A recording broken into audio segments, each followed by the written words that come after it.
Hey guys, so today we're going to look at Meta. I haven't updated them, like this is the first time I'm looking into them, so uh, if you're unfamiliar with kind of what we're following, what we're kind of tracking, these are the stocks that I'm interested in. You can see what all the colors mean. Recently I made purchases of Tesla, CRISPR, AMD, and Google. I plan on making a move in NVIDIA very soon.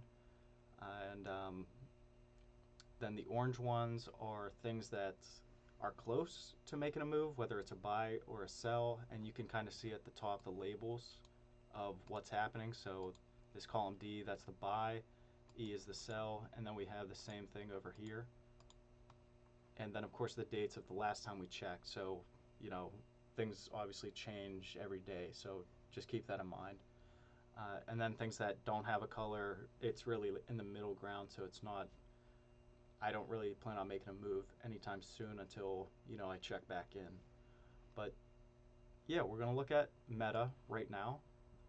Haven't looked at them for a while, and this is kind of like my first technical analysis of them. And so if you're unfamiliar with what I'm doing in terms of this, I I try to stay true to this 5 line method. I don't know if other people do it, but that's just what I'm kind of crafting here. And so the first 2 lines are the ultimate high point, and this is each one of these bars is a week, and we're looking at the past 3 years roughly. So back to 2020 is back here, and then up here is 2023. And so the black lines, that's the ultimate high and the ultimate low, which the ultimate high right now is about 380. The ultimate low is about 89. And so our next line that we're going to put in here, we'll make this one, we'll make this one a red line. That's going to be our sell point. We're also going to add another one in here, a green one. That's going to be our buy point. For buying, I kind of like this is the spot that's kind of standing out to me a little bit. Right around 150, I would say. And I'm just saying that because back in 2020, that first initial crash, there was resistance there. Then back more recently, in about June to August of 22, there was pretty strong resistance again around 150, a little bit higher, but around 150. It did break through and drop to that new low of 89. Came back pretty strong afterwards, just continually tracked up.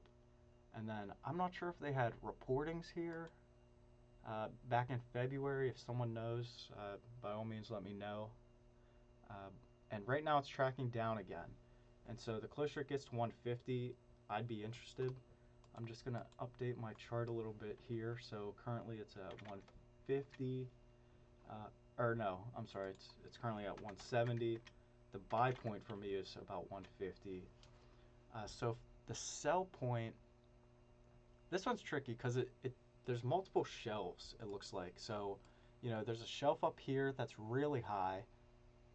That's closer to about 350.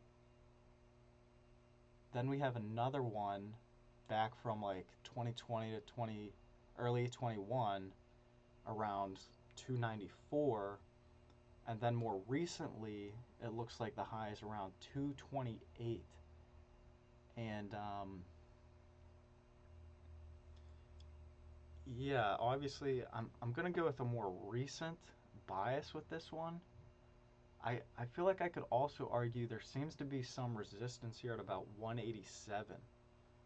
So right now, yeah, this one's. I guess for right now, I am gonna stick with the more recent trend, which kind of takes us back to about April of 22, which is right around here, this green bar.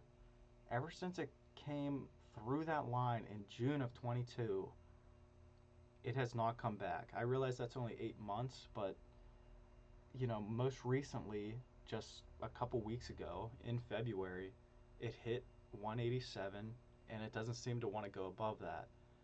If it does go above, maybe we'd shift this line up. But for right now, that seems to be the line that makes the most sense to me as a sell point.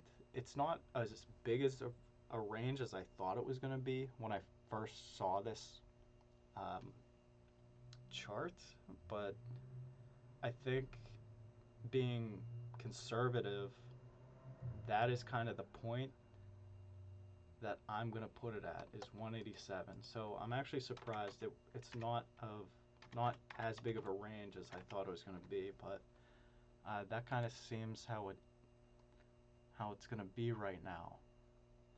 Um, the next point, of course, is around maybe 230-ish, I guess I'd say.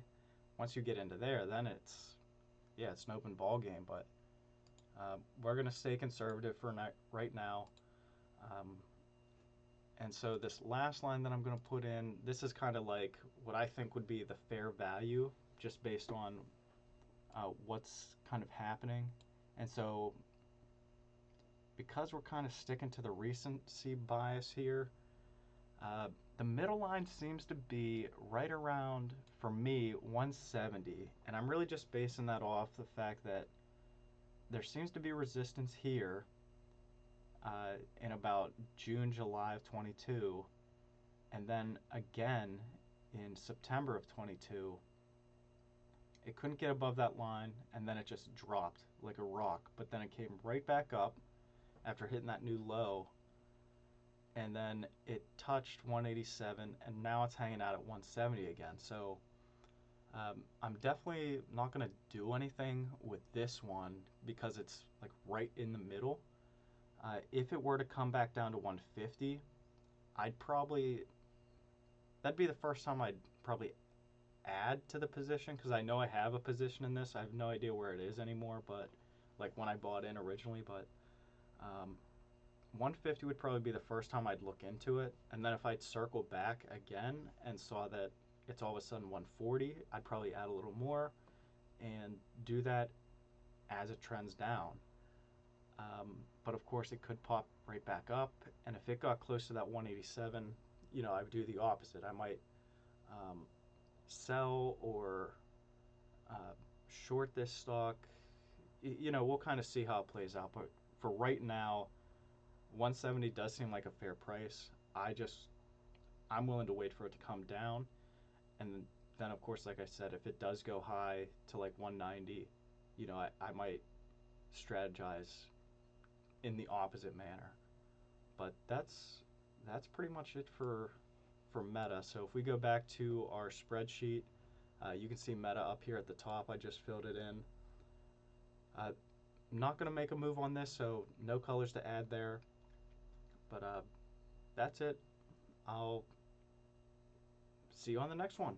Bye, guys.